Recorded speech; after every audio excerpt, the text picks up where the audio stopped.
मित्रों, क्या होता है यदि सचिन तेंदुलकर को बचपन में किसी ने बोला होता हो कि no you can not become a cricketer, you can not, छोड़ दे क्रिकेट, और सचिन उनकी बात मान लेता, तो क्या सचिन तेंदुलकर क्रिकेट का गॉड बन पाता, मास्टर ब्लास्टर बन पाता? यही नहीं, अगर किसी ने कोहली को या फिर धोनी को बचपन में बोला होता कि no you can not do it, you can not, you can never, और उनकी बातें कोहली, धोनी या रोहित शर्मा मान चुके होते, तो क्या वो वर्ल्ड क्रिकेट के लेजेंड बन पाते? नहीं बन पाते ना। उसी तरह से हमारे देश के बारे में बीते कई वर्षों से एक नैरेटिव गढ़ा गया कि poor India hungry people, poor India hungry people, और ऐसे लोग आए दिन कहते रहते कि no India can not, India can not, India can not. और ऐसे ही लोगों ने तमाम कोशिशें करी, इनफैक्ट कुछ लोग तो भारत में ही रहते हैं, उन्होंने तमाम कोशिश करी कि भारत अपनी खुद की वैक्सीन ना बना पाए, लेकिन भारत ने ये इंडिया कैन नॉट बोलने वालों को क्या करारा थप्पड़ दिया है। ना सिर्फ हमने अपने देश के लोगों के लिए वैक्सीन बनाई, बल्कि वैक्सीन मैत्री के तहत दुनिया में 100 से ज़्यादा देशों में वैक्सीन बना बना करके भेजी भी है। जहां मॉडर्ना, फाइजर के रिएक्शंस हो रहे हैं, कई मौतें हुई हैं, वहीं हमारे देश में निर्मित कोवैक्सीन वर्ल्ड की सबसे बेस्ट वैक्सीन में से एक मानी गई। और ये जो वैक्सीन बनी है हमारे देश के अंदर, ये कैसे बनी, वैक्सीन बनाने में क्या क्या कठिनाई, क्या क्या परेशानियां, और कैसे इन वैक्सीन के प्रोडक्शन को रोकने के लिए एक लॉबी एक्टिव थी, उस पूरी लॉबी को एक्सपोज करती है विवेक रंजन अग्निहोत्री की फिल्म द वैक्सीन वॉर। आइए उसी फिल्म के बारे में डिटेल से डिस्कस करते हैं।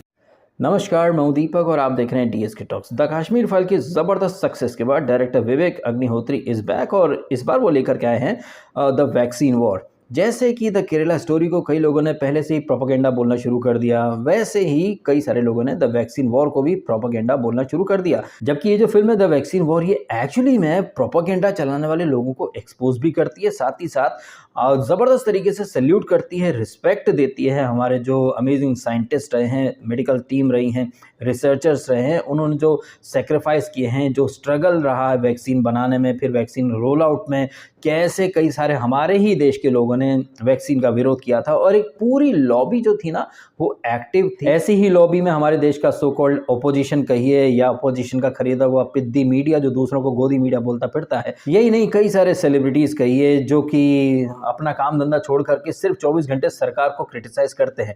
वैसे अपनी चर्चा को मैं आगे बढ़ाऊं उसके पहले आपसे मैं एक सवाल पूछना चाहता हूं। आप फेथ में यकीन करते हैं या फिर आप डाउट में यकीन करते हैं? क्योंकि इंग्लिश का एक बहुत ही फेमस वाला कोट है जहां पर कहा जाता है कि your faith can move the mountains but your doubts can create. अगर आपको एक चीज के ऊपर डाउट है तो डाउट से डाउट बढ़ता चला जाता है। अजीब विडंबना है ना। हमारे देश में ऐसे लोग हैं जो खुद को भारतीय बोलते हैं, वो रहते यहाँ हैं, उनका नाम भी भारतीय है, लेकिन वो गाने गाते हैं चाइना पीएलए के या फिर आईएसआई पाकिस्तान के। वो लोग हमारी आर्मी जब सर्जिकल स्ट्राइक करती है तो शक करते हैं, डाउट क्रिएट करते हैं। बट अगर चाइनीज पीएलए कुछ भी बोल देती है तो बगैर किसी शक के वो आंख मूंद करके यकीन कर लेते हैं। ऐसी ही लॉबी कोरोना के टाइम पर एक्टिव हो गई थी, और वो आए दिन मॉडर्ना फाइजर, रोहिणी सिंह नाम की एक 2 BHK पत्रकार जो दूसरों को गोदी गोदी बोलती है, जबकि वो खुद समाजवादी की गोद में बैठ करके 2 BHK और पता नहीं कितने सारे बंगलों और गाड़ी हासिल कर चुकी है। कैसे ये सारे लोग फाइजर की पीपड़ी बजा रहे थे। कई सारे सेलिब्रिटीज, इवन चेतन भगत और स्वरा भास्कर जैसे लपट झंडिस लोग भी, और इस जैसे न जाने कितने लोग जो कि कोरोना के टाइम पर खुद को बहुत बड़ा आइंस्टाइन मान रहे थे, और हर एक पॉसिबल तरीके से वो हमारे साइंटिस्ट, हमारे रिसर्चर्स, हमारी मेडिकल टीम, ICMR सबको कहीं ना कहीं खरी खोटी सुनाया करते थे। और उसके पीछे रीजन सिर्फ एक था, क्योंकि देश में अभी बीजेपी की सरकार है, और इन लोगों ने बीजेपी अगर कुछ भी अच्छा करे तो उसमें मतलब रंग में भंग डालने की कसम खा रखी है।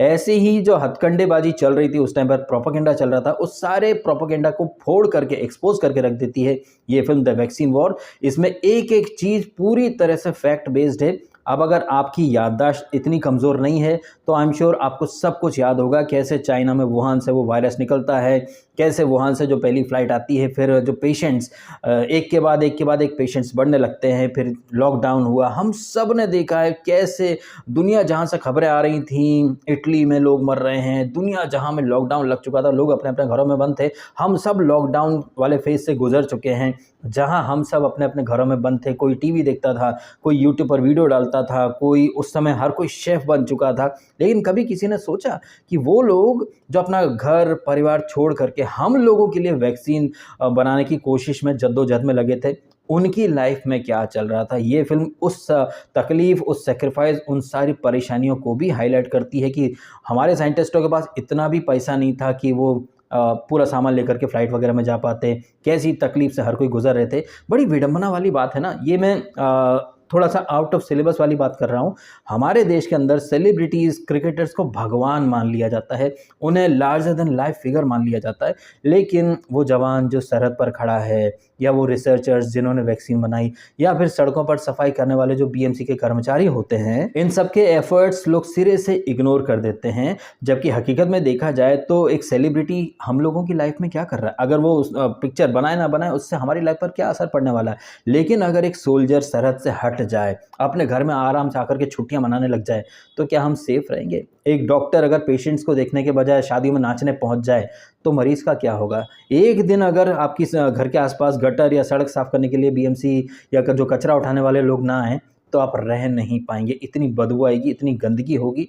लेकिन जो रियल लाइफ के जो हमारे हीरोज़ हैं, उन्हें हम दो कौड़ी की इज्जत नहीं देते हैं। लेकिन जो भाड़ हैं बॉलीवुड के, या फिर जो टैटू गुदवाए घूमते रहते हैं क्रिकेटर्स, उन सबको आप महिमा मंडित करते फिरते हैं।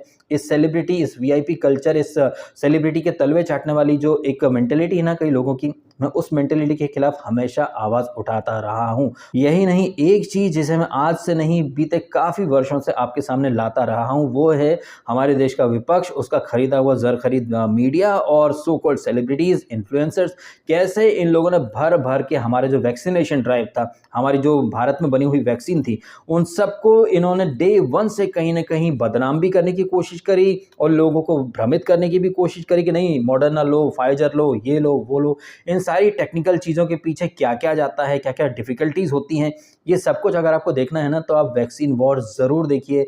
लोगों के बहकावे में मत आइए कि प्रोपेगेंडा प्रोपेगेंडा। एक बात बताइए, कश्मीर फाइल को हर किसी ने प्रोपेगेंडा बोल दिया और अपने मनगढ़ंत किस्से कहानियाँ सुनाने शुरू कर दिए कि नहीं ऐसा कुछ नहीं था, वैसा कुछ नहीं था। अब ऐसे बहुत सारे निब्बी निब्बाज हैं जो फैक्ट और हिस्ट्री को दरकिनार कर देते हैं, क्योंकि वो निब्बा निब्बीज हैं जो कि ध्रुव राठी को देखते हैं, या फिर रवीश को, या फिर अभिसार दल्ला, या फिर रोहिणी सिंह, या सोरा, इन सबको, जिहादियों को ब्लाइंडली वो लोग फॉलो करते हैं। तो उन्होंने बोल दिया कि नहीं कश्मीर में ऐसा कुछ नहीं हुआ, तो लोगों ने मान लिया। लेकिन अभी ज़्यादा दिन पुरानी बात नहीं है, 2-3 साल पहले ही कोरोना लॉकडाउन आपने सब भुगता है, आपने सब कुछ अपनी आंखों से देखा है। एंड यकीन मानिए, जैसे जैसे आप वैक्सीन वॉर देखते जाएंगे, एक एक चीज़ जो 2-3 साल पहले आप सबने फेस की है, वो सारी यादें आपके जहन में ताज़ा हो जाएंगी।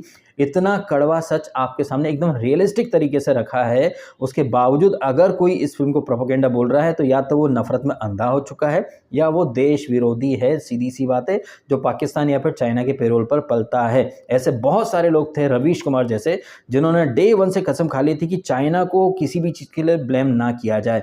अगर यूपी में केस बढ़ते थे तो भाई लखनऊ लाशनऊ, लेकिन चाइना, इटली, इवन केरला में आए दिन केस बढ़ते गए, तो उसके ऊपर सबने मुंह में दही जमा लिया था। मॉडर्ना फाइजर, और ऐसे ऐसे लोगों को मिसलीड करा था, भाई पूछिए ही मत। आई एम श्योर आप सबको याद होगा।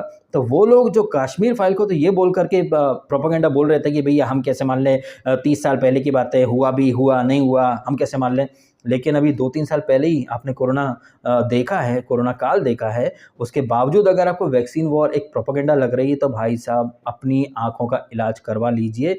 नहीं, आंखों का नहीं, अपने दिमाग का। अरे ये मैंने क्या बोल दिया।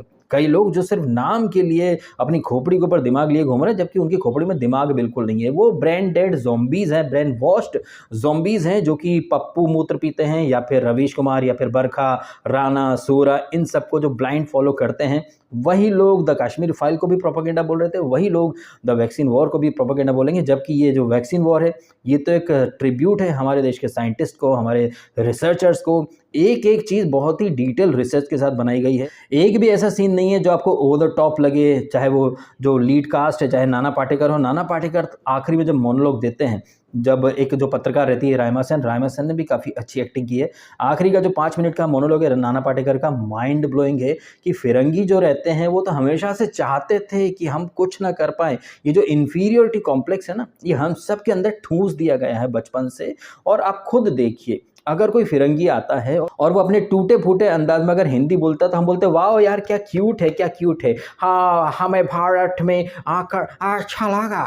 हम ये सुनकर के वाह क्या बात है, टूटी फूटी से ही बोलता रहा है। लेकिन जब हमारा भारत का कोई इंसान टूटी फूटी अंग्रेजी बोल देता है, तो लोग बोलते हैं क्या गंवार है। कभी कोई ये चीज़ चाइनीज़ लोगों से बोलता है? चाइना वाले तो कभी कोई और भाषा में बात ही नहीं करते हैं। रशियन कहें, जर्मन कहें, उनके लिए जापानीज़ लोग कहें, उनके लिए तो प्राउड होता है, वो कहीं भी जाते हैं अपनी भाषा में ही बात करते हैं। वो टूटी-फूटी अंग्रेज़ी बोलते तो अरे वाह! एफर्ट तो लिया उसने। लेकिन हमारे देश के लोग जब टूटी-फूटी अंग्रेज़ी बोलें, अरे गँवार हो, ये हो, वो हो।